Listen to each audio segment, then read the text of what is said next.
મારી સાથે ભારત માતાનો જયકારો લગાવીશું।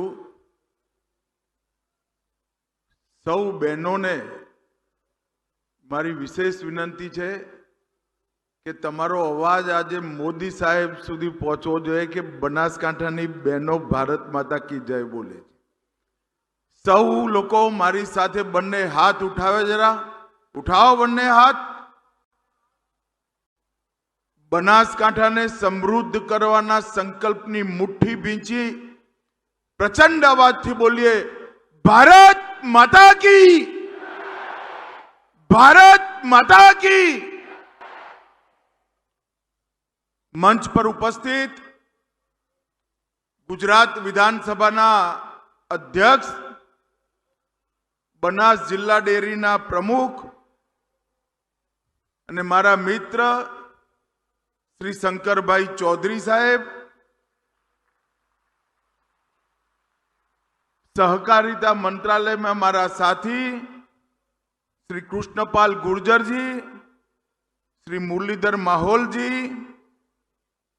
राज्य सरकारना सहकार और कृषि विभागना मंत्री श्री जीतूभाई वाघाणी, श्री ऋषिकेश भाई पटेल, ऊर्जा और पेट्रो रसायन मंत्री गुजरात सरकार प्रवीण भाई मारी, वन और पर्यावरण विभागना राज्य कक्षाना मंत्री श्री स्वरूप जी ठाकुर, खादी ग्राम उद्योगना मंत्री, सुजुकी R&D सेंटर थी आवेला बन्ने एमना डायरेक्टर श्रीओ श्री शिव मंगल तोमर जी, मोहिते पाटिल धैर्यशील जी, बहन पूनमबेन माडम जी, भरत सिंह जी डाभी, श्री बुमारे संदीपन राव, श्री नरेश बंसल जी, श्री लहर सिंह सिरोया जी, भारत सरकारना सहकार सचिव आशीष कुमार भूटानी जी, श्री परबत भाई पटेल, बनासकांठाना अपना भूतपूर्व संसद सभ्य श्री दिनेश भाई अनावाडिया, केसी पटेल, शिवजी भाई ढोरकिया, अशोक भाई चौधरी, मेहसाणा जिला डेरी और अमूलना चेरमेन हरिभाई चौधरी, अपना पूर्व संसद सभ्य और आजे बनासकांठानी आ वीर भूमि पर मारी सामे उपस्थित जेमने गलबा काकानी पहल पर बनासकांठो बदली नाख्यो एवी मारी बनासकांठानी सौ बहनों माताओ अने मारा खेडूत मित्रों ने मारा राम राम प्रणाम। आजे बनास डेरीनी केटलीय नवी शरूआतोनु भूमिपूजन अने लोकार्पण अहींया આજે મને કરવાનો મોકો મળ્યો। બનાસકાંઠાની અંદર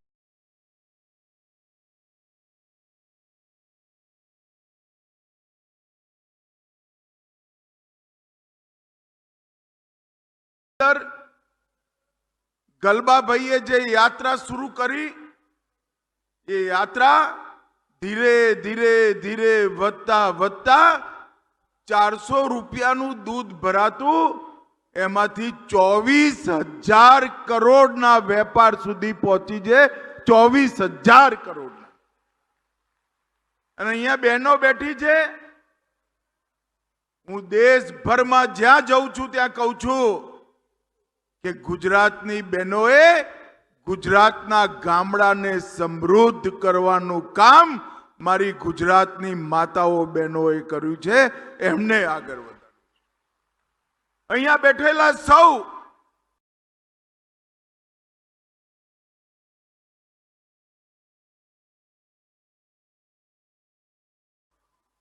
किसान भाईओ बहनों, खेडूत भाईओ बहनों अने विशेष करी सहकारी आगेवानो, गामनी दूध मंडळीना चेरमेन, बनासना डिरेक्टरो, खरेखर तमने बधाने खबर नथी કે તમે કેવો ચમત્કાર સર્જ્યો।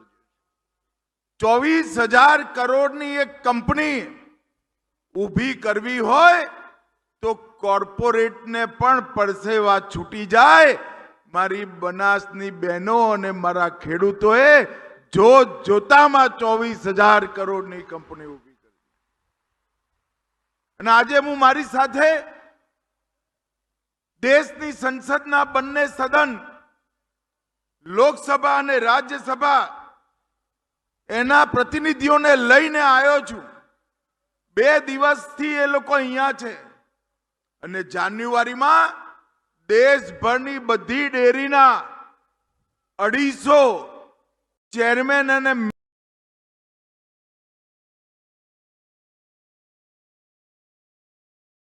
મેનેજિંગ ડાયરેક્ટર આવવાના છે. તમારો પરાક્રમ જોવા માટે, તમારો ચમત્કાર જોવા માટે કે બનાસકાંઠાએ શું કર્યું છે. મિત્રો, 85, 86, 87 ના દુકાળમાં હું એક કાર્યકર્તા તરીકે અહીં આવતો હતો.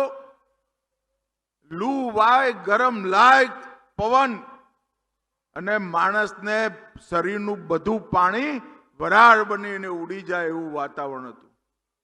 ખેડૂતો મળતા પૂછતા, અમે જૂના ચંપલ અને સુખડી વેચવા જતા.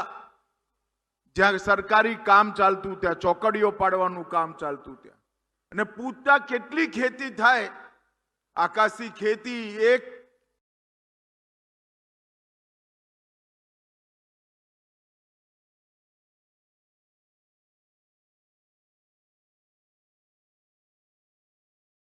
ઇતિહાસ બનાવો. પરંતુ મેં 2 યુનિવર્સિટીઓને કામ સોંપ્યું છે. બનાસકાંઠા અને મહેસાણાની અંદર જળ સંચય અને જળના માધ્યમથી, પાણીના માધ્યમથી જે સમૃદ્ધિ આવી, જીવનમાં પરિવર્તન આવ્યું, એનો ઇતિહાસ લખવાનું કામ 5 જુવાનિયાઓ કરે છે. અને મને વિશ્વાસ છે બનાસકાંઠાનો આ પરિશ્રમ પૂરા દેશ માટે પ્રેરણા સ્ત્રોત બની સુવર્ણ અક્ષરથી ગ્રામીણ વિકાસના ઇતિહાસમાં નોંધાશે. મિત્રો અને મિત્રો, આ તમે જે પરાક્રમ કર્યું છે એ પરાક્રમ, એમાં સૌથી મોટી સંતોષની વાત છે કે કામ બહેનોએ કર્યું. 24,000 કરોડના વેપારમાં દૂધ ભરવાનું બધો મહેનત, બધું કામ મારી બનાસકાંઠાની માતાઓ, બહેનો અને દીકરીઓએ કર્યું છે. અને એ દુનિયાભરની મહિલા સશક્તિકરણની વાતો કરવાની બધી એનજીઓ માટે સૌથી મોટું ઉદાહરણ છે. કોઈ આંદોલન કર્યા વગર માતાઓ, બહેનોના ખાતામાં પૈસા પહોંચે, દર અઠવાડિયે એમનો દૂધનો રૂપિયો પહોંચે, એવી વ્યવસ્થા ઊભી થઈ છે. મિત્રો, આજે બનાસ ડેરી એશિયાની સૌથી મોટી દૂધ ઉત્પાદન કરવાની ડેરી બની છે. એમાં ગલબા કાકાનો બહુ મોટો સિંહ ફાળો છે. ગલબા કાકા એક એવું વ્યક્તિત્વ જેના હૈયે કેવળ ને કેવળ ખેડૂતોનું હિત હતું. 1966માં વડગામ અને પાલનપુર 2 તાલુકાની 8 ગામની ડેરીઓ, 8 જ ગામની મંડળીઓથી આ ચાલુ થયેલી યાત્રા આ 24,000 કરોડના ટર્નઓવર સુધી પહોંચી છે. ગલબાભાઈએ જે પરંપરા નાખી, એનો મૂળ મંત્ર તો અમારી જોડે રૂપિયા ઓછા છે, રૂપિયા થોડા છે, પણ અમે જણ વધારે છે. વધારે લોકોના થોડા થોડા રૂપિયા ભેગા કરી મોટું કામ કરવાનો વિચાર ગલબા કાકાએ જે મૂક્યો, આજ એ ખૂબ મોટું વટવૃક્ષ બની દેશ અને દુનિયાભરના સહકારી આંદોલનને પ્રેરણા આપવાનું કામ કરી રહ્યું છે. મિત્રો, આજ હું અહીંયા આવ્યો છું ત્યારે આજ બાબા સાહેબ આંબેડકરનો સ્મૃતિ દિવસ છે. આજ બાબા સાહેબ આંબેડકરે જે બંધારણ દેશને આપ્યું, એના આધાર પર દલિત, ગરીબ, આદિવાસી, પછાત વર્ગના લોકો બધા જ સન્માનપૂર્વક જીવન જીવી શકે એવી વ્યવસ્થા થઈ। આજે હું બાબા સાહેબને પણ હૃદયપૂર્વક શ્રદ્ધાંજલિ આપવા માંગુ છું। મિત્રો, આજે ગુજરાતમાં સરદાર સાહેબના સન્માનમાં એમની 150મી જયંતિ છે। સરદાર સાહેબના સન્માનમાં એક પદયાત્રા ચાલે છે, એનો સમારોહ પણ આજે થવાનો છે। આ ખેડૂતો અને સહકારિતા એનો મૂળ વિચાર સરદાર સાહેબનો હતો, જેને ગુજરાતે સ્વીકારી આજે એક મોટું વટવૃક્ષ બનાવ્યું છે। મિત્રો, આજે અહીંયા સીએનજી પ્લાન્ટનું ઉદ્ઘાટન થયું, મિલ્ક પાવડરના પ્લાન્ટનું ઉદ્ઘાટન થયું, આધુનિક પ્રોટીનના પ્લાન્ટનું ઉદ્ઘાટન થયું, હાઈટેક ઓટોમેટિક પનીર પ્લાન્ટનું પણ ઉદ્ઘાટન થયું અને બનાસ ડેરીએ જેટલા પણ સર્ક્યુલર ઇકોનોમીના પ્રયોગો કર્યા છે એને સંકલન કરવાનું કામ પણ આજે સાંજે અમારી સંસદ સભ્યોની મીટિંગમાં થશે। અત્યાર સુધી ગુજરાતની ડેરીઓ અમૂલના નેજા હેઠળ દૂધ ભેગું કરવું, દૂધની પ્રોડક્ટ વેચવી અને નફો આવે એ બધો બહેનોના ખાતામાં, ખેડૂતોના ખાતામાં જમા કરવું, એમાં દુનિયામાં, દેશમાં આપણે સૌથી આગળ રહ્યા છે। પરંતુ સમય આવી ગયો છે કે ડેરી વ્યવસ્થાની આખી સર્ક્યુલર ઇકોનોમી, ચક્રીય અર્થવ્યવસ્થા ઘડવા, ગાયનું ગોબર, ગાયનું ને ભેંસનું છાણ 1 ગ્રામ પણ બગડે નહીં, એમાંથી ખાતરે બને, એમાંથી ગેસે બને અને એના પૈસાએ પાછા તમારા ત્યાં આવે। દુનિયામાં અનેક પ્રોડક્ટો એવી છે જે હજી ભારતમાં નથી બનતી। હું આજ અમૂલના ચેરમેન અને શંકરભાઈને, અશોકભાઈ ચૌધરીને શંકરભાઈને લિસ્ટ આપીને જવાનું છું કે આટલી વસ્તુઓ પર ઉત્પાદન આપણે વધારવું પડે, એમાં ભાવ વધારે મળે છે અને દુનિયામાં એનું બજાર પણ છે। અગર આપણે સાદું દહીં, ઘી, પનીર બનાવવાની જગ્યાએ આ વસ્તુઓ બનાવીએ તો આપણા ખેડૂતોને એમાંથી વધારે રૂપિયા, આપણે આમાંથી ડેરીની સાથે સાથે જ બાયોગેસ બનાવવાની શરૂઆત, સીએનજી બનાવવાની શરૂઆત, શંકરભાઈએ કહ્યું એ રીતે ગૌ માતા અને પશુધનની અકાળે હત્યા ના થાય, વધ કર્યા વગર કુદરતી મૃત્યુ જે પશુ પામે એના ચામડાનું પ્રોસેસિંગ, આ બધી જ વસ્તુઓની શરૂઆત આપણે આવનારા દિવસોની અંદર કરવાના છે। અને હવે આખી ભારતની કોઓપરેટિવ ડેરીઓ દાણ પણ બજારમાંથી નહીં ખરીદે, એ પણ કોઓપરેટિવ લેવલે જ બનાશે અને દાણ બનાવવાથી જે નફો થાય એ પણ મારી બહેનોના એકાઉન્ટમાં જોડે, દૂધના જોડે જ તમારા એકાઉન્ટમાં પાછો આવશે।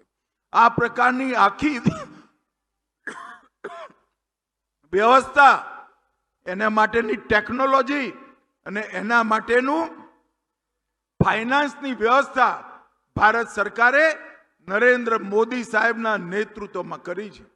3 કોઓપરેટિવ ખેડૂતો માટે બનાવી, બીજની ખેતી કરવાની, ઓર્ગેનિક ઉત્પાદનોના માર્કેટિંગની અને દુનિયામાં ખેતીનો માલ સામાન એક્સપોર્ટ કરવાની, અને 3 કોઓપરેટિવ આપણે ડેરી ક્ષેત્રમાં પણ જે રાષ્ટ્રીય સ્તર પર બનાવી છે। આ 6 કોઓપરેટિવ થઈ સમગ્ર ખેતીનું કામ, પશુપાલનનું કામ, ચાહે ચીજ બનાવવાનું હોય, દૂધ વેચવાનું હોય, વે પ્રોટીન બનાવવાનું હોય, ડેરી વ્હાઇટનર બનાવવાનું હોય, ખોવા એટલે માવો બનાવવાનો હોય, આઈસ્ક્રીમ બનાવવાનો હોય, બેબી ફૂડ બનાવવાનું હોય, તેલનું પેકેજિંગ કરવાનું હોય, લોટ બનાવવાનો હોય, મધ બનાવવાનું હોય, કોલ્ડ સ્ટોરેજ બનાવવાનું હોય, બટેકાની ચિપ્સ બનાવવાની હોય, એના બીજ બનાવવાના હોય કે પશુના આહારનું ઉત્પાદન કરવાનું હોય, આ બધી જ વસ્તુ ડેરીની ઇકોનોમીની અંદર એના નફાને વાળી એ પશુપાલકના ખાતામાં જાય એ માટેની જડબે સલાક વ્યવસ્થા કરવાનો ભારત સરકારનો પ્લાન છે. અને હું આજે બનાસ જિલ્લાના આટલા બધા પશુપાલક ભાઈઓ બહેનોને વિશ્વાસ આપીને જાઉં છું કે 5 વર્ષની અંદર દૂધના વધારે ઉત્પાદનથી તમારો નફો વધે એ જુદો, અત્યારે જેટલું દૂધ છે એટલા દૂધમાં 5 વર્ષની અંદર 20% વધુ તમારી આવક આ સર્ક્યુલર ઇકોનોમીથી, ચક્રીય વ્યવસ્થાથી વધે એ પ્રકારનું ડિટેલ પ્લાનિંગ અમે કર્યું છે. અને આજે એ આપણા સૌના માટે, મારા માટે પણ, કારણ કે હું ગુજરાતનો છું, આપણા સૌના માટે સૌભાગ્યની વાત છે કે ડિટેલ પ્લાનિંગનું મૂળ બનાસ ડેરીના હેડક્વાર્ટરમાં નંખાવાનું છે.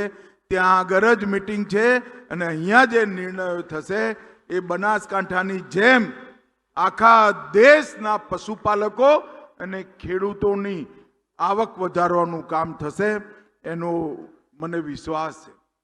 મિત્રો, આપણે દરેક ગામની ડેરીને માઇક્રો એટીએમ પણ આપ્યું છે, એનાથી પણ શોષણ અટક્યું છે અને આવનારા દિવસોમાં એનાથી ફાઇનાન્સની પણ વ્યવસ્થા આપણે કરવાના છે. મોદી સાહેબે શ્વેત ક્રાંતિ 2માં અનેક મોટા લક્ષ્યો આપણા માટે નક્કી કર્યા છે. મને વિશ્વાસ છે કે રાષ્ટ્રીય Gokul mission, animal husbandry infrastructure development, પુનર્ગઠિત રાષ્ટ્રીય ડેરી વિકાસ કાર્યક્રમ અને રાષ્ટ્રીય પશુ રોગ નિયંત્રણ કાર્યક્રમ, આ ચારેયની સાથે આપણે શ્વેત ક્રાંતિ 2ને સફળ બનાવીશું. આજે ફરી એકવાર આટલી મોટી સંખ્યામાં તમે સૌ આવ્યા છો. આપણા મૂળ જેમને નાખ્યા એ ગલબા કાકાને 2 હાથ જોડી પ્રણામ કરી ફરી એકવાર સૌના વતીથી ખૂબ ખૂબ શ્રદ્ધાંજલિ આપું છું. અને બનાસ ડેરીએ જે ચીલો ચાતર્યો છે એ ખાલી બનાસકાંઠા નહીં, દેશભરના અનેક પશુપાલકો માટે, કરોડો પશુપાલક માટે સમૃદ્ધિ લાવવાનું કારણ બનશે. અને એનો સમગ્ર યશ મારી સામે હજારોની સંખ્યામાં બેઠેલી મારી માતાઓ, બહેનો, દીકરીઓને જાય છે. તમારા સૌના ચરણોમાં મારા પ્રણામ. રામ રામ, નમસ્કાર.